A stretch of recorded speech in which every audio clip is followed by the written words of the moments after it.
was big 20 years ago.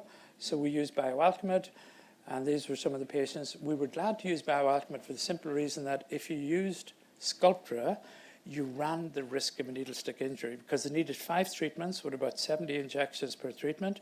Plus, to be honest, you couldn't trust the patients coming from overseas. You didn't know who they were. Unless you asked for their passport, they could be giving you anybody's bloods, and you could be at risk of a needle stick. So there's the first patient that was treated in the United States by myself over 20 years ago now, maybe acidotal. That was one of the first papers I'd written with David Goldberg regarding the use of BioAlcamid. There was 3 of us doing it in the world, Robert Gallo in California, Peter Veldhaus in Eindhoven, and myself.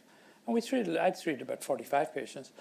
But then BioAlcamid kicked off as well. So you had this problem here. It appeared like 10 years later. BioAlcamid since has been taken off the market. And it again formed these sterile abscesses, and there was lots of these. Lucky, any of the patients that happened to me, and it wasn't too many, I had only 3 of them, I was able to immediately remove it because I only went in with one direction.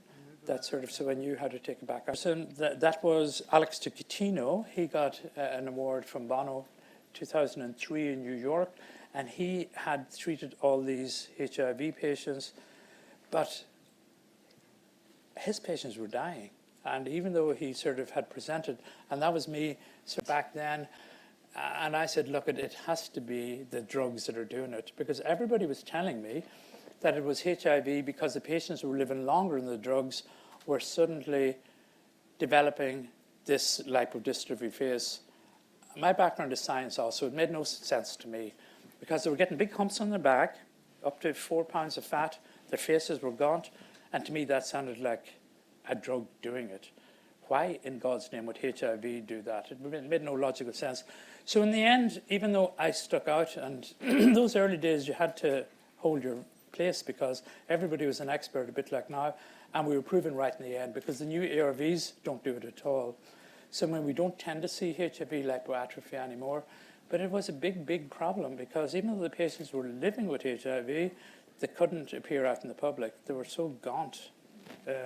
A lot of them were actually suicidal in that period as well. So that's the problems that about 2002,